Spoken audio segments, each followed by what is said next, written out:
Welcome to the Cove Podcast, your stop for PME on the go. Good morning, ladies and gentlemen. Welcome back to the Cove Podcast. I'm Captain Todd Lemper, your regular host. On today's episode, we're going to talk about artificial intelligence and electronic warfare. I'll explain what that's going to be in a second, but before I do that, I'm just going to introduce our guest. Our guest today is MAJ Tom Berry. He's a signal officer currently posted and works at Headquarters Joint Operations Command. He has instructed on the Regiment Officer Basic Course for Signals and lives and breathes this stuff. I'll tell an anecdote where we go through that component that was the antithesis or the start of this episode today. Welcome to the podcast. Yeah, thanks, Todd. Good to be here. Awesome. I will caveat this by saying that I got you on because I've learnt so much from you just by virtue of you talking about certain things in public, but also through conversations we've had since. You're not an expert on electronic warfare, and I think I'll put the caveat there straight away, but you're an excellent guest to explore the possibilities in electronic warfare and artificial intelligence and its use in command posts and decision making. The first question I want to go to, and the start of this entire episode, was when we were on Foundation Major's course, and there was some to and froing about there's a tendency for commanders or planners to drop back to map and compass all the time and to degrade to runners or pigeons, you know what I mean? Like, I'm exaggerating, but one of the things you said on the course was that if we do not use machine learning or artificial intelligence in command posts or to enable decision making, we will fall behind. That was the start of this podcast. What do you mean by that in terms of if we do not take advantage of those tools, we'll fall behind? Yeah, I mean, it was probably a bit of an aggressive response just to kind of counterbalance the point that we need to be going back to map and compass. But like, the battle space these days has so much data and information out there between all the different sensors, intelligence, and all of that sort of things that are coming in, that if we're just going to ignore all of that and as an immediate response say, hey, we're going back to maps and we're going back to talcs and we're going to be doing all of our planning mandrolically like that, we're shooting ourselves in the foot, because you need to be thinking about what everybody else in the battle space is going to be doing, your adversary and so on. And if they're going to be operating in a highly enabled headquarters, then we need to be doing that as well. Otherwise, we're going to lose decision superiority straight away. And the decision to drop back to what we know, which is this more simplistic stuff, denies us the ability to practice that technical sort of synthesis of all these different sensors. And that's, I think, a common thread across all the episodes, targeting, Dr. Jack Watling on future of land warfare. We're talking about having way more access to everything than we've ever had before, but the same capacity to make decisions. How does machine learning or what is the difference between machine learning and artificial intelligence? Yeah, I mean, both of those things are very complex and not widely understood, including by myself. I defer always to a number of much more intelligent people, which we have the privilege of having in our corps, a number of like very intelligent soldiers and other officers that specialise in these sort of areas. And I defer to their expertise definitely. But generally speaking, AI and ML, they both are reliant on having a lot of data that is well catalogued, labelled and well understood. And it can be utilised in a way that comes together to provide you with an output that's going to be beneficial to what you're asking for.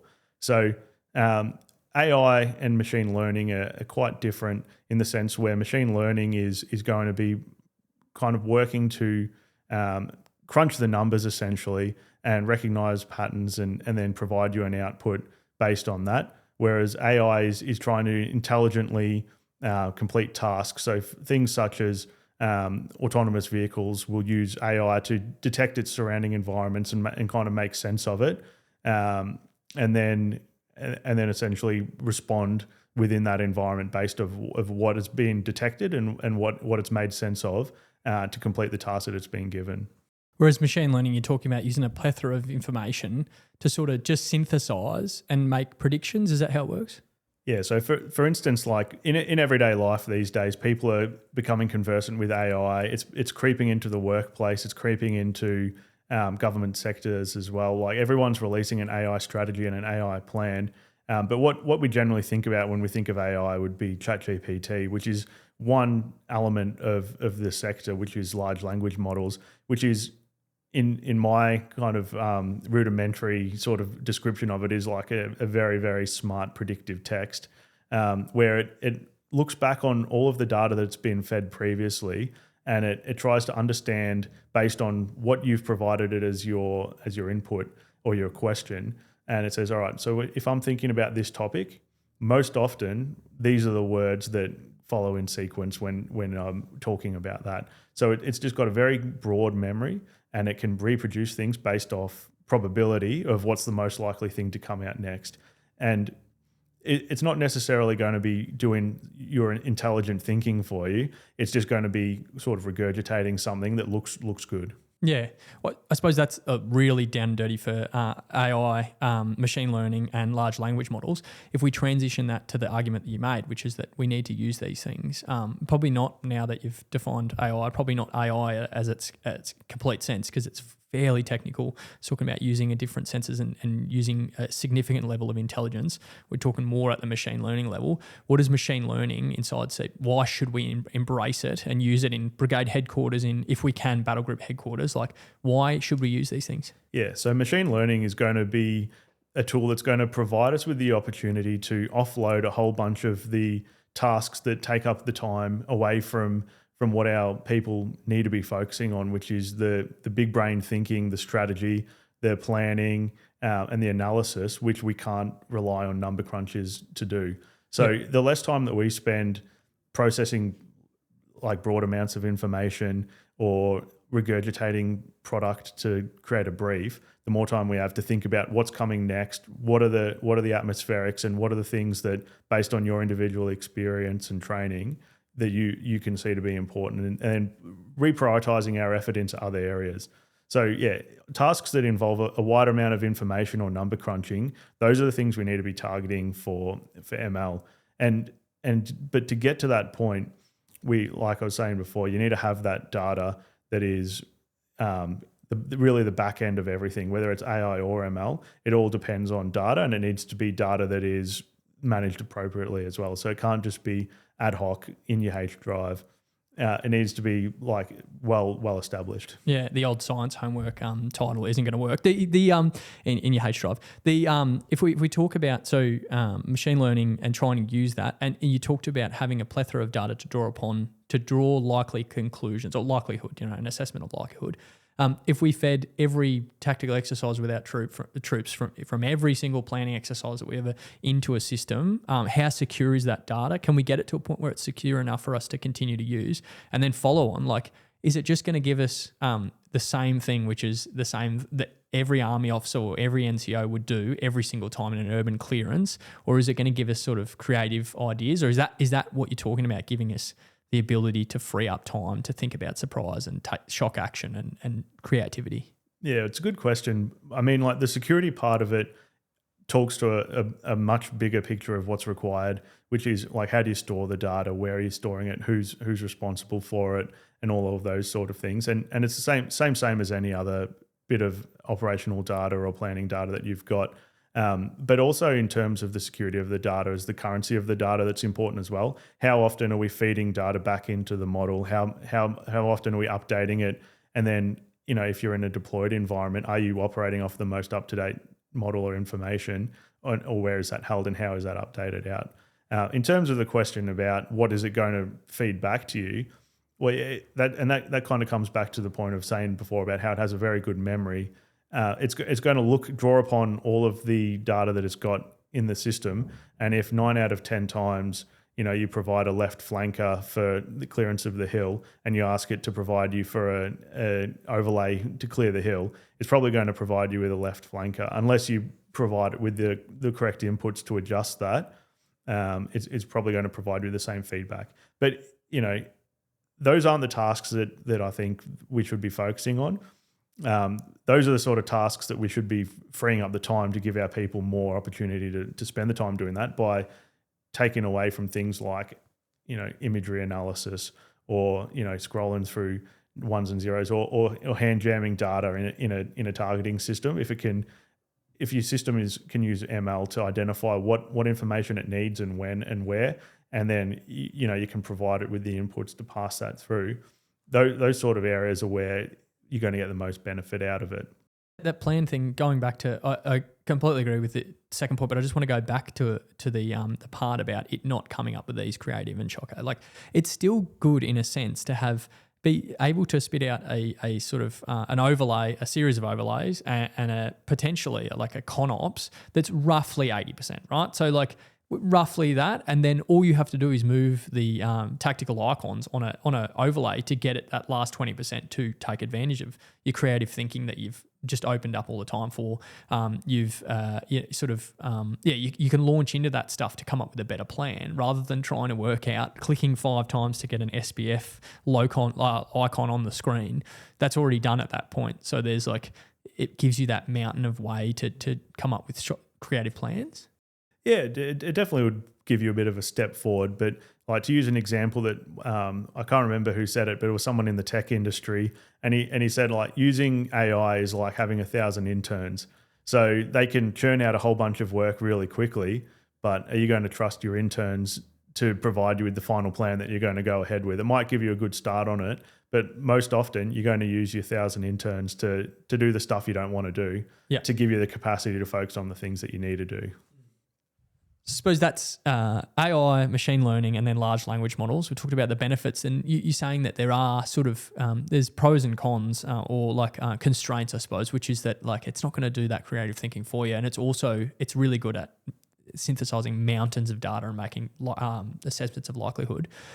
If we know, and your argument is that we must use it in command posts or get good at using machine learning, sort of how do we incorporate that into our planning cycles? Because you talked about having secure data, putting mountains of data on so that it has as much information as it can to draw upon, and then sort of using that to take all that mandrolic stuff out and concentrate on what we need to do. How do we incorporate it into command posts or planning teams and at each level? Yeah, I think we just need to start the conversations. And like I said, certainly don't see myself as an AI ML expert, and I've no idea where to start on how to build an AI or an ML model or anything like that. There's some people that do. I'm not one of them.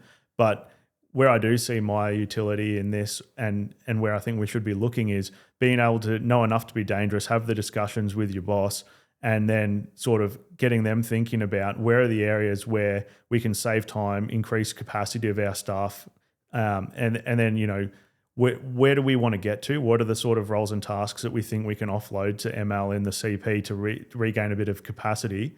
And then what can we give to the interns, and what do we need to keep ourselves? Yeah. Yeah. And how do we get there? Because before we can effectively have an ML model that we can trust and use in the CP, we do have to have all of that data to train the model essentially, so it's providing us with useful feedback. Yeah.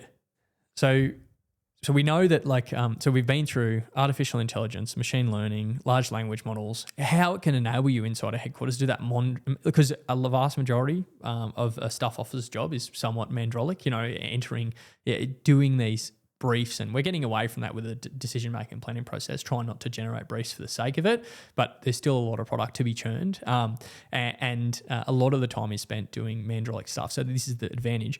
A completely enabled command post as it moves forward, a combat team headquarters as it moves forward. Is it the case that they just deploy forward with a large shipping container that has these supercomputers in it that are able to do that, or do they need access to their personal electronic devices to use ChatGPT or something like that, noting that we know it's not secure? Like, how does it work? What does an enabled CP look like?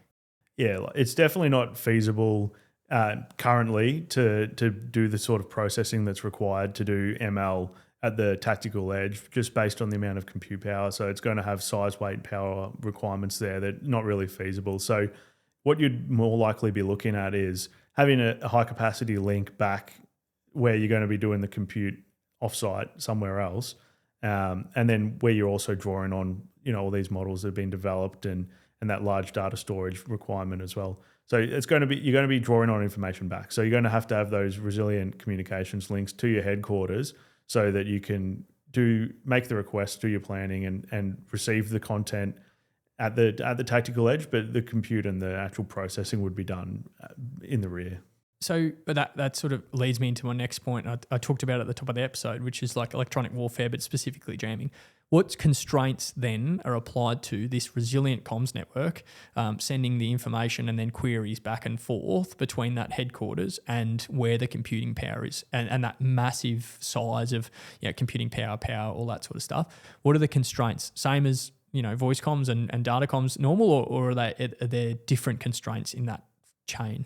It's the same with everything when it comes down to how enabled you want your headquarters to be. It's just a trade-off. So if you want to have all of your sensors and you want to have all of the data coming in, you're going to have more communications bearers, higher capacity communications bearers, and they're also going to provide a different signature. So what does your headquarters want to look like? And also what are you willing to accept in terms of size, weight, power, physical signature and electronic signature to enable what the commander wants to be able to achieve in that location. And then I suppose if we leap off that point, the enemy has a say, right? So we're not operating just on our own in isolation. What sort of things can work against us in us attempting to use machine learning in the real world, like with an enemy threat? Yeah, so I guess we're going to be starting to talk about detection, identification, and then potentially disruption of a headquarters node, and that could come based on a number of characteristics that are common for a headquarters element. So the sort of stationary footprint where you're going to have a number of wideband telecommunication systems pumping in there, that's going to have a footprint of a headquarters element, because more of the IT systems that are going to be doing the command control functions, the more in-depth planning, rather than your smaller tactical narrowband communication systems for more of a sort of lower echelon element. I think I'll just take this moment to, because I got roasted on my own CEO in the episode with Jack Virtue, Captain Jack Virtue, about combat net radios. But I use waveform interchangeably. I was like, UHF is a waveform. That is absolutely not true. And I've since been corrected by my own CEO and many other SIGs across the board, which is awesome. But it's obviously a frequency band, not a waveform. Complex stuff, right? And I love learning about it, but some of it goes well above my head as well. How easy is it for the enemy then to disrupt that comms link and stop you from being able to use the machine learning that you've become reliant upon, if that is the case that we use it too much? Yeah, that's a very, very broad question, which opens up the discussion on electronic warfare and how you were targeted, why you were targeted, and for what purpose your adversary might want to do so. So to be able to actually jam that, you have to have a number of things. So you're going to have to be detected, which means that the adversary is going to have to be apportioning assets to be looking for you in that time and space.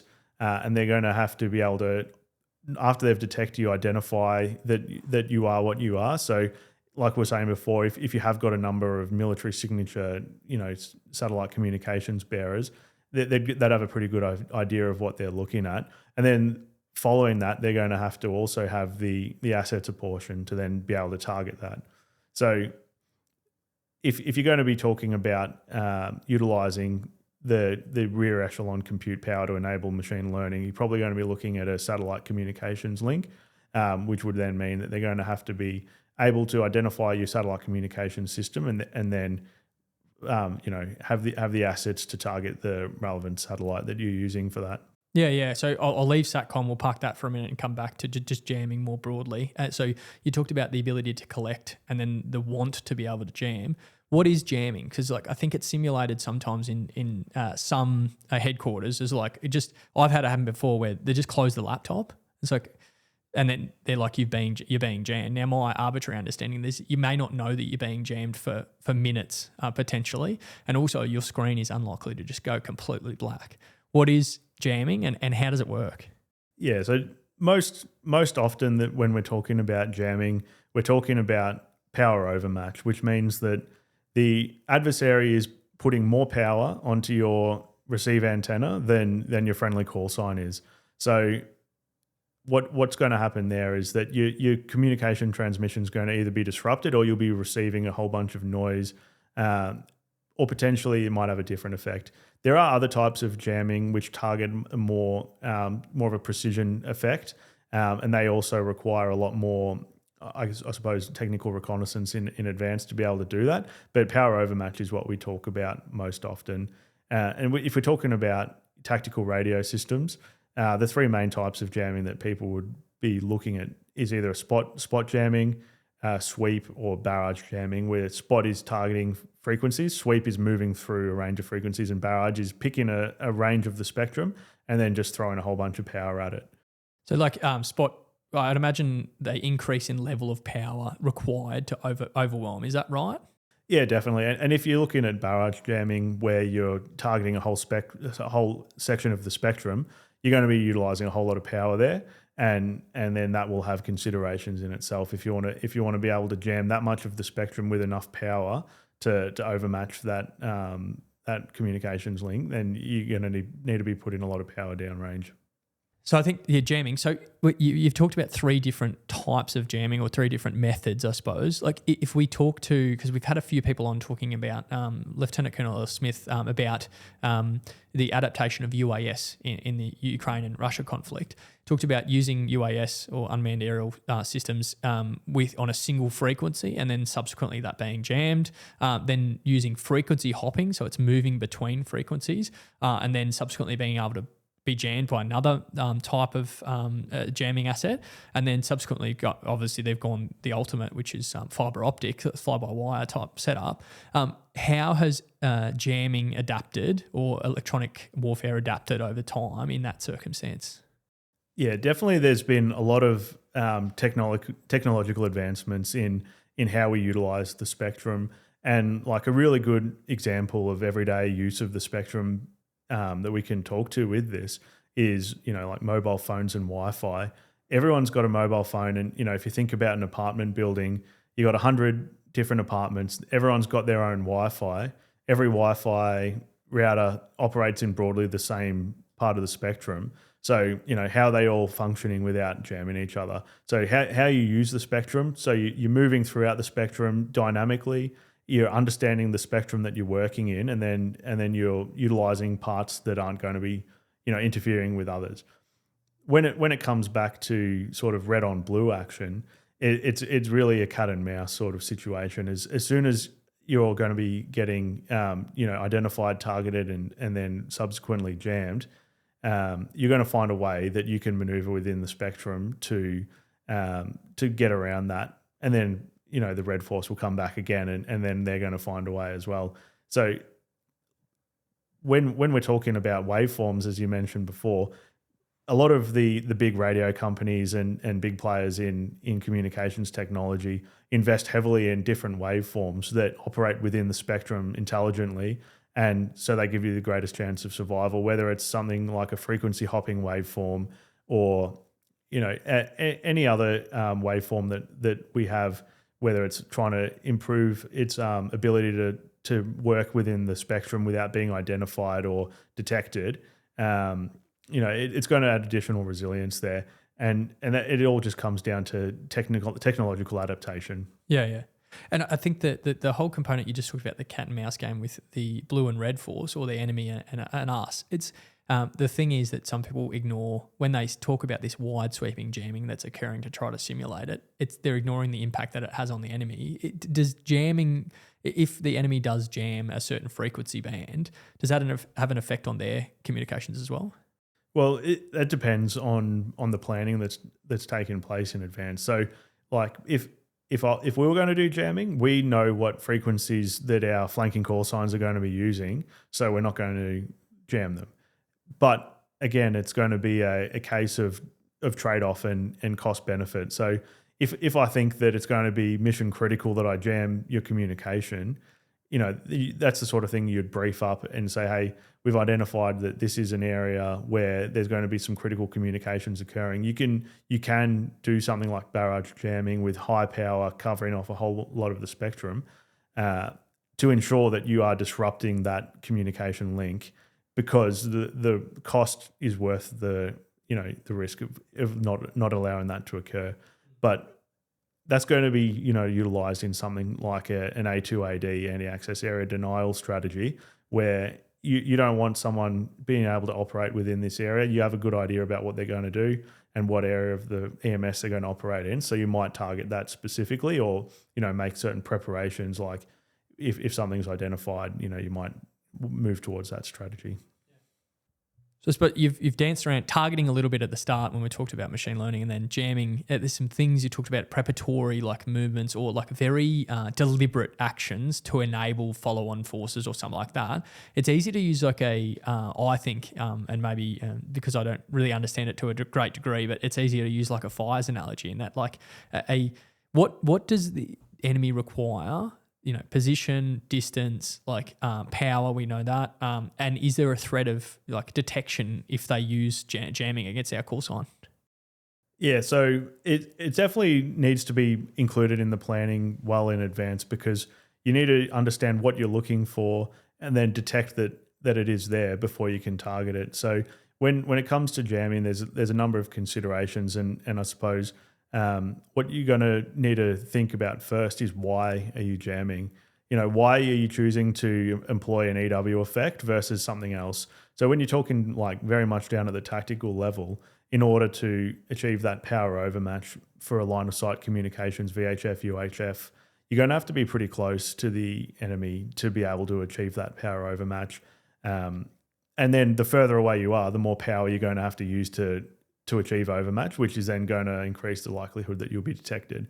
So why are you jamming, in place of doing a different effect, such as, indirect fire or whatever else it may be? So you're going to first and foremost want to have to be pretty, deliberate in the reason of why you're going to conduct that jamming, whether it's to,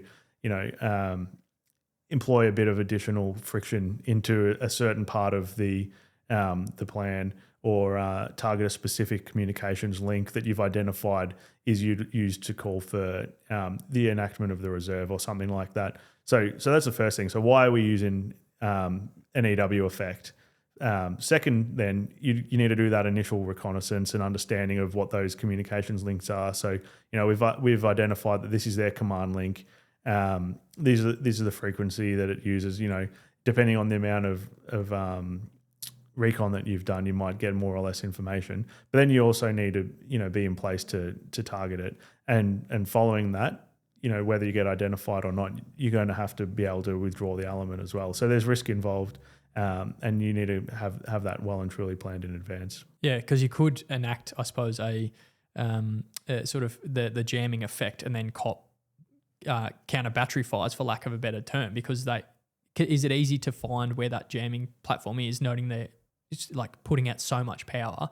Is it easy if you have the collection assets, obviously, to find that and then like lay fires onto that position straight away? Yeah, you hit the nail on the head. So you'd have to have the collection assets that are there in place, identifying that there is that additional power coming into the EMS on those frequencies. And someone might employ that in their, as part of their defensive measures, have something that's analysing the spectrum and trying to get a good understanding of what's at play. Yeah, I think that talks to, from an initial sense, that sort of UHF, VHF, HF, all the electromagnetic spectrum. But if I said I would pause on SATCOM for a moment, or satellite communications. If we come back to satellite communications, there's a hesitancy, like this is anecdotal, to over-rely on SATCOM as the only means. Often our PACE plans have like all these amazing HF technical wizardry as the primary and all that sort of stuff. And then we inevitably drop back to contingency, which is SATCOM, because just by virtue of like it being reliable, booming comms, like really easy to hear and send, transmit and stuff. Is SATCOM, what is the reluctance to use SATCOM? And is it a sort of reliable means of communication or secure means of communication? Yeah, it's definitely reliable and it's definitely secure. And it also is very accessible, and it often provides a high capacity link, just because of the frequency ranges that we use for SATCOM.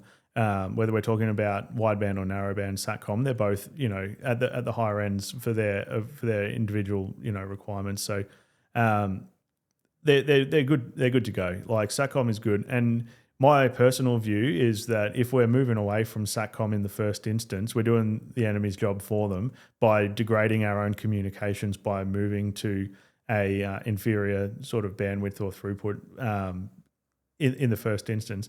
But again, it comes down to a trade-off. So different communications methods have different considerations when you're planning for them, whether you're worried about detection or identification. And that comes interplay with your broader signature. So if you've got a pretty large physical signature and going to be pretty easily identifiable, and you're a large headquarters element that is pretty well established and well known, then you might as well be using your high capacity, largest electronic signature communications methods, because you're enabling the headquarters as best as you can by providing the most amount of data throughput through the easiest means. And then you're also providing that dilemma for the adversary. They need to start prioritizing what they're going to target, start apportioning assets, and then start actually working for it. But it's definitely going to be a case-by-case basis. But if it makes sense for your situation and SATCOM's available and you're going to be in a place where it's feasible to use, definitely it's a secure means of communications. And just like as an extension of Jack Virtue's episode when we talked about line of sight and beyond line of sight communication, so SATCOM being one of those, how does it actually work? How do communications between a comms node and a satellite actually work? So you're going to have an uplink and a downlink footprint from the satellite. Most of the primary military satellites work in geostationary orbit. They sit 37,000 Ks in the air above a single spot, providing a really large footprint of the Earth. So a geostationary satellite can effectively have a field of view of 33% of the globe. So it's pretty good coverage there. And then essentially there's a number of transponders on there. One of them would be your uplink, one of them will be your downlink, and they'll likely point in different directions. Yeah, and then I suppose on the vice versa, there's the Kill Chain.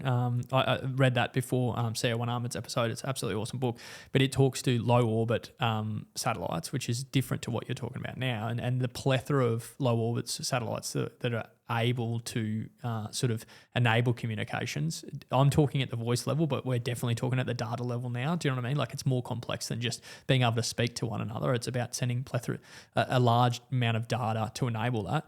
How does low orbit satellites work as opposed to the fixed at 37,000 kilometers? Yeah, it's definitely a different dilemma when it comes to targeting, because a low Earth orbit satellite is going to be much closer to the Earth, sort of like 500 to 700 Ks, and its orbital period is going to be a lot quicker. So it's going to cut laps of the Earth, every 45 minutes or so, and what that means is that you're going to have a much larger number of satellites providing that overall coverage, because you're going to have one. So for using the Starlink example, when you're connecting to your Starlink, the satellite dish isn't just locking onto one satellite like we were kind of talking about before. It's constantly switching between a number of different satellites that are passing over your area. So you might be connected to a satellite for a short period of time and then it shifts and it can intuitive is not the right word, but intelligently select which satellites it's going to hold on to and then subsequently let go of and the like. Yeah, definitely. The antenna is much more intelligent for acquiring those low Earth orbit satellites. And because the satellite that you're actually utilizing changes so frequently, it's a bit more prohibitive to identifying and targeting because it moves so often. Yeah. So that's and I suppose what is the distinction in SATCOM? How is it jammed in that circumstances or denied? Is it possible? Yeah, it's definitely possible, but it just as per any jamming, like we said before, it comes down to power overmatch. It's very, very complicated, and when it comes to SATCOM, it's a lot more prohibitive. But it is possible because it is possible to put more power on an antenna, which is ultimately what it comes down to when you're talking about power overmatch jamming. Is like, am I putting more power onto that antenna than the communications link that is intending to be passed through? Yeah, just have to overpower that satellite for 45 seconds and then overpower that satellite for 45 seconds. And this is my arbitrary understanding. Is that Yeah, it's not really that feasible. Yeah. It makes it way more difficult. Yeah. Yes, I suppose it's I use the HF voice communications, how difficult it is to, and there's tools that make it far more user friendly. I think at the minute, but HF difficult to use. SATCOM incredibly reliable, secure, can be targeted in a certain sense, but then you just talked about it not being able to be. It's not as easy as you think it is using low orbit satellites, and there'll only be more and more, I imagine, getting inserted into that 500 to 700 kilometer band. If we come back, what other tools are out there to enable comms outside of my arbitrary understanding of voice HF, and then your SATCOM that you said lean heavily into using that as a reliable and secure means of communication? What other options are out there for us? Yeah, like another way that you can move a lot of data around the battle space pretty effectively and high capacity is through MANA or mesh networks, mobile ad hoc networks. And they are very, very good at combining a number of different nodes within a battle space, pushing through data. And this is probably going to tie back in with a lot of developments in autonomous vehicles and the remote autonomous systems kind of space, because they're pretty heavily reliant on these. And that just comes with another consideration of what signature that has as well. Because when you're looking at that kind of transmission and that kind of signature in the EMS, it's going to raise the noise floor. So it's going to be obvious that there is a emission of that type in the EMS, but you might not necessarily be able to identify a single node or a single element within it. So you can probably categorize that there's that kind of capability or that kind of network or transmission being utilized in the AO, but it might be more difficult when you talk about the noise floor of identifying individual elements. So it just comes down to whether you are worried about your entire element presence being identified versus individual elements being identified and specifically targeted. Yeah, and sorry, to go back to a more basic point with the mesh networks, how does it sort of work? Like, how did you talked about different examples, and a lot of homes are now using Wi-Fi with mesh networks and alike. How does it actually work to provide that benefit that you're talking about? Yeah, so ultimately it just comes down to there being multiple resilient links, so that if one point-to-point link falters or is disrupted, the overall network is still maintained through other links that are redundant or extant within the network. So that, I suppose, large amount of data passing between a number of different sort of nodes, resilient, because if one node is jammed or disrupted or something or falters, it relies on the rest of the mesh to be able to continue reliable communications. At some point, though, it must leave the mesh, I imagine, and hop to somewhere else using a different means of communication. How does that work? For your example before, how do we get queries for machine learning back to higher headquarters and stuff? How do we get out? Do we have to get outside the mesh network? And what does that sort of look like? Yeah, it's going to come down to what information do you need to leave the mesh. So you can utilize the high capacity link and pass a whole lot of tactical data that is relevant and specific to the actions on target or whatever the activity that you're undertaking is. But being very specific in what information you do pass back and you need to pass back, and then selecting the right link for that. Because if you only need to be passing back blue dots, it is feasible to do that over a HF link, and you can use it like the smaller bandwidth with a more resilient and less targetable communications link for that beyond line of sight hop. Or you could utilize a SATCOM link for that as well, depending on what data you need to pass back and how much of it there is. So I suppose we talked about machine learning and command posts, the start of this episode. We talked about different types of communications, SATCOM, jamming, and then mesh networks right at the end, just to throw that in so we get a little bit more in there. Now, the natural conclusion to the episode is like that we both argue that we should lean into planning far more often, and that we should be able to brief commanders on what we can and can't do for the command, for whatever function you have. That's a common sort of thing. I suppose what do you want to get out of this episode beyond like leaning more into planning? Like what is the idea of what do you want to convey across this episode to every single person that's listening?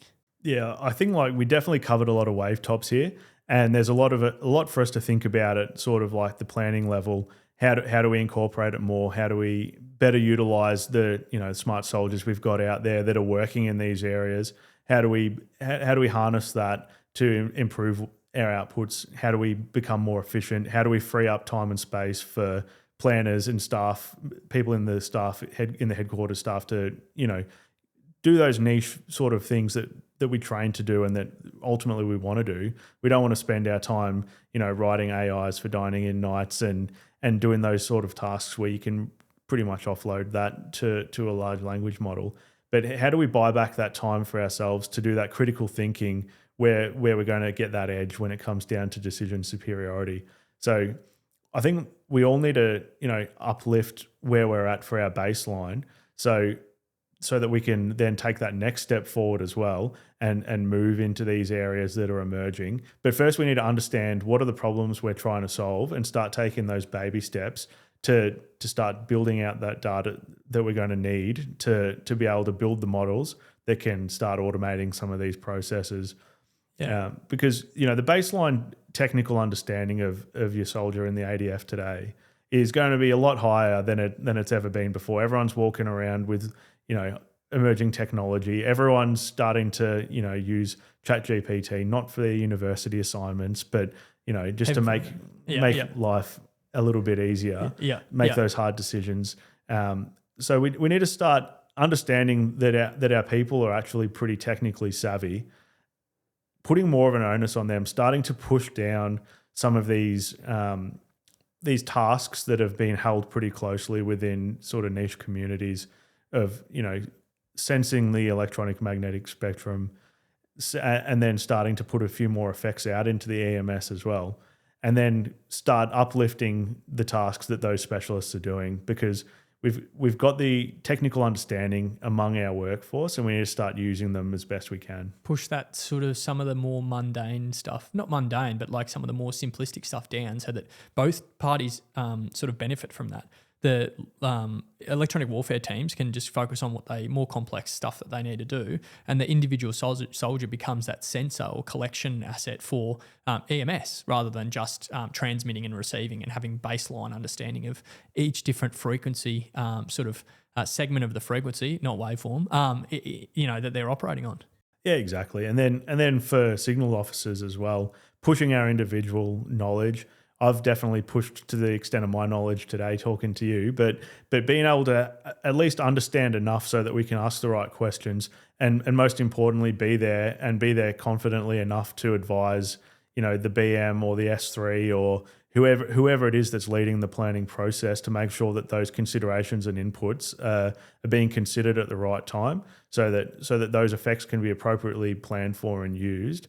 And then, provide us with the greatest chance of survivability in the EMS. Yeah, that's absolutely awesome and an excellent place to leave it. Major Tom Berry, thanks so much for coming in today. It's been absolutely awesome. Oh, cheers, Todd. Thank you. Thanks for listening to the Cove Podcast. Explore our channel for more great audio PME content. Also, visit us at cove.army.gov.au for hundreds of additional resources. The Cove, the learning home of the Australian profession of arms.